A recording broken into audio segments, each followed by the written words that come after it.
आप देखना शुरू कर चुके हैं खबर 24 आवर और मैं हूं आपके साथ रोहिना इदरीसी। उत्तराखंड में एक बार फिर सत्ता में परिवर्तन यहां पर लाने की तैयारी हो रही है। जी हां, जिस तरीके से रात मुख्यमंत्री तीरथ सिंह रावत ने अपना इस्तीफा राज्यपाल बेबी रानी मौर्य को सौंपा है, तो वहीं अब जो है बीजेपी जो है अब तीसरा मुख्यमंत्री 2017 से लेकर अब तीसरा मुख्यमंत्री राज्य को यहाँ पर देने जा रही है। जिस तरीके से यहाँ पर मुख्यमंत्री में बदलाव हो रहे हैं उस पर जानते हैं जो विपक्षी दल है उनकी क्या कुछ राय है इस पर। सर, बीजेपी सरकार जिस तरीके से मुख्यमंत्री यहाँ बदल रही है और आज तीसरे मंत्री की जो घोषणा होने जा रही है, किस तरीके से देखते हैं सर बीजेपी को? देखिए, देवभूमि में भाजपा फेल हो चुकी है। पहले विकास के कार्यों में, फिर भ्रष्टाचार मुक्त जो है उत्तराखंड देने में, फिर कहा कि बेरोजगारी दूर करेंगे, बेरोजगारी दूर नहीं कर सके। महिला सशक्तिकरण की बात करते हैं तो महिला सशक्तिकरण में आपने देखा ही होगा कि भाजपा के विधायक जो है रेप के मामले के अंदर जो है नामजद हो रहे हैं, उसके बावजूद उन पर कार्रवाई नहीं हो रही है। भाजपा के पदाधिकारी जो है महिला शोषण के अंदर जो है उसके अंदर स्पष्ट तौर पे जो है नामजद हुए हैं, उसके बावजूद उन पर कोई कार्रवाई नहीं है। तो आखिर भाजपा इस राज्य को कहाँ ले जाना चाहती है? राजनीतिक अस्थिरता जो है आज उसने जैसे प्रदेश के अंदर पैदा कर दी है और भाजपा जो है जो वादे उसने किए थे उन वादों से उसने मुँह मोड़ लिया है। तो आज खाली मुख्यमंत्री बदलने से नहीं होगा, अब तो भारतीय जनता पार्टी ही यहाँ से बदली जाएगी। इस प्रदेश की जनता जो विकास चाहती थी वो विकास नहीं हुआ है और कांग्रेस ने जो वादा हमेशा जनता से किया था विकास का, उस विकास को भी अवरुद्ध करने का काम जो भारतीय जनता पार्टी ने किया है। सर, आपने ना भ्रष्टाचार की बात कही है, लेकिन आप जो बयान आया था सुबह वो ये था कि भ्रष्टाचार मुक्त जो मंत्री है वो लेकर आएंगे इस बार जो है मुख्यमंत्री का चेहरा। भ्रष्टाचार मुक्त मंत्री तो आज भी भाजपा सरकार में जिनके ऊपर इन्होंने कांग्रेस शासन में आरोप लगाए थे वो आज इनके यहाँ मंत्री हैं, तो आखिर कौन से? मैम, जिस तरीके से आज बीजेपी ने 5 सालों के अंदर तीसरा मुख्यमंत्री चेहरा यहाँ पर बनाने की कोशिश की जा रही है, तो मैम किस तरीके से देखते हैं बीजेपी का जो ये आ रहा है बार बार सामने? नहीं, भाजपा ने तो ये 10 सालों में इस राज्य को ये 8वें मुख्यमंत्री की तैयारी चल रही है। 2000 से 2002 के बीच में नित्यानंद स्वामी और कोश्यारी जी, 2007 से 12 के बीच में खंडूरी जी, निशंक जी और फिर खंडूरी जी, 5 हो गए। उसके बाद अब देखिए 2017 से लेकर अभी तक त्रिवेंद्र तीरथ बदले जा चुके हैं, यानी कि 7 लोग बदले जा चुके हैं। अब 8वें की तैयारी है। मैम, क्या लग रहा है जो हवाला दिया जा रहा है संवैधानिक का, क्या ये हवाला कितना सही है कि संवैधानिक? तो लगातार कह रहे थे कि संविधान में व्यवस्था थी, उपचुनाव आप लड़ सकते थे सर से और आप चुनकर विधानसभा में आ सकते थे, लेकिन आपने उसका यूज नहीं किया, आपने उस व्यवस्था का को यूटिलाइज नहीं किया और कहीं ना कहीं आपने सोची समझी षड्यंत्र के तहत, रणनीति के तहत मुख्यमंत्री को सल्ट का उपचुनाव ना लड़ाकर अब संवैधानिक संकट बताकर, क्योंकि ये आपकी गले की फांस बन गए थे, आपको कूद के पांव पालने में दिख गए थे। आप 1 महीने के अंदर ये भाप गए थे कि आपने त्रिवेंद्र को हटाकर तीरथ को बनाया तो है, लेकिन आपसे बहुत बड़ा ब्लंडर हो गया, क्योंकि तीरथ के जो छन छन कर बयान आ रहे थे उससे विश्व में हमारी ख्याति हो रही थी। उत्तराखंड की बहुत चर्चा में आ रही थी भाजपा अपने मुख्यमंत्री की अल्प बुद्धि के लिए, मानसिक स्तर के लिए। तो अब भाजपा के पास और कोई चारा नहीं था सिवाय इसके कि तीरथ रावत की बलि नहीं। मैम, जो बीजेपी के मंत्री मदन कौशिक जी ने यहाँ पर बयान दिया कि कांग्रेस जो है लोकतंत्र के हित में नहीं है और वह संवैधानिक चीजें यहाँ पर मानती नहीं है, हालांकि बीजेपी जो है वो संवैधानिक के तौर पर के साथ चलती है। लो भाई, उल्टा चोर कोतवाल को डांटे। अस्थिर आप कर रहे हो, लोकतांत्रिक तरीके से चुनी हुई सरकार को बार बार मुख्य आप बदल रहे हो, विकास कार्य अवरुद्ध हो रहे हैं। जो प्रतिनिधि मंडल जो परेशान थे लोग, चाहे शिक्षक हो, कर्मचारी हो, मनरेगा हो, उपनल हो, 108 के हो, नर्सिंग के हो, सारे प्रतिनिधि मंडल पहले त्रिवेंद्र से मिले, उनसे आश्वासन मिला, फिर तीरथ बदल गए, फिर तीरथ ने आश्वासन दिया, अब तीसरे मुख्यमंत्री से मिलने आना पड़ेगा दूरस्थ ग्रामीण क्षेत्रों से लोगों को। सिस्टम से तो पार ही नहीं पा रहा है यहाँ का युवा, यहाँ की महिला, ऊपर से यौन उत्पीड़न इनके विधायक कर रहे हैं, बलात्कार इनके विधायक कर रहे हैं। सो अलग हमारी देव भूमि के नाम से जाने जाते हैं, 4 धाम की भूमि के नाम से जाने जाते हैं हम लोग, और हमारे वहाँ हमारी ही मातृशक्ति का यदि यौन उत्पीड़न हो रहा है तो भाजपा के दिग्गज नेताओं से हो रहा है। तो आप बताइए, बेटी बचाओ और बेटी पढ़ाओ कैसे?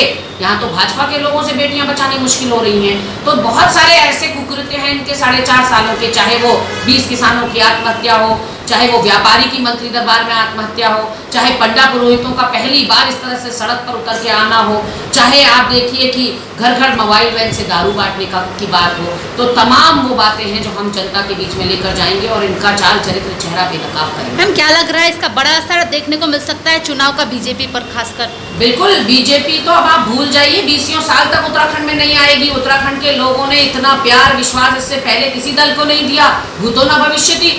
ऐसा बहुमत, ऐसा डबल इंजन जो आपने मांगा, जनता ने तो आपको सब दिया, 5 सांसद आपको दे दिए। आपने क्या दिया जनता को? बेरोजगारी 1.5% पे कांग्रेस छोड़ के गई थी, 11% आपने बेरोजगारी पहुंचा दी। मृत्यु दर आपने राष्ट्रीय औसत दर से ज्यादा बड़ी कर दी, रिकवरी रेट में हमें निचले पायदान पे पहुंचा दिया। बैकलॉग डेथ का सिलसिला आप खत्म नहीं कर पा रहे। कुंभ फर्जीवाड़े में इतना बड़ा घोटाला, सूर्यधार झील में घोटाला, कर्मकार बोर्ड में घोटाला, नर्सिंग भर्ती में घोटाला, अब कौन कौन से घोटाले गिनाए आपको? तो आपकी विदाई के लिए इतने हथियारी काफ़ी हैं और अभी कांग्रेस की तरकश में बहुत सारे तीर बाकी हैं जो चुनावी महीने में चलेंगे। ठीक, थैंक यू।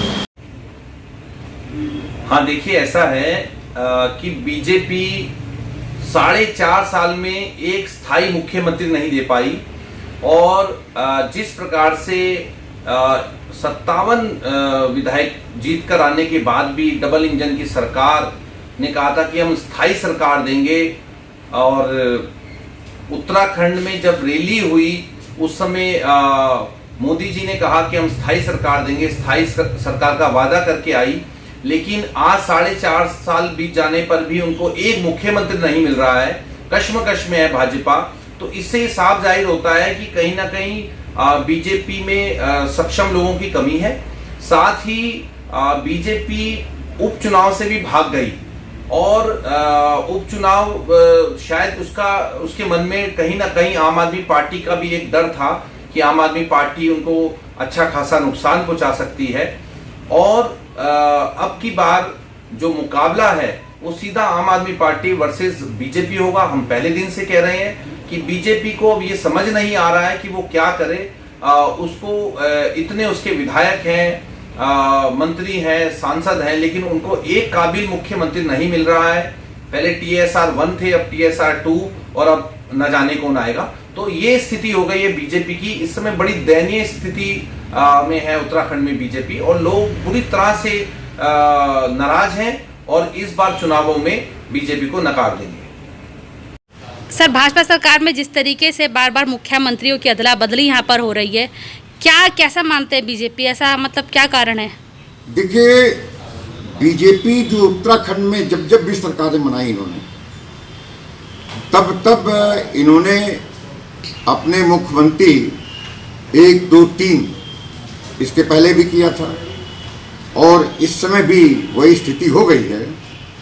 बेसिकली ये अस्थिरता का मामला इस वजह से है कि किसी भी मुद्दों में उत्तराखंड से जुड़े हुए कोई भी मुख्यमंत्री वो पूरी तरीके से निष्ठावान नहीं रहता।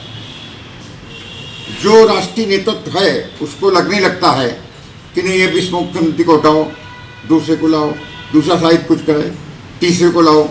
तो बेसिकली केंद्र भी उत्तराखंड के परिप्रेक्ष्य में और यहाँ की जो सरकार वो भी पूरी तरीके से उत्तराखंड के जनमानस में उतर नहीं पा रहे हैं।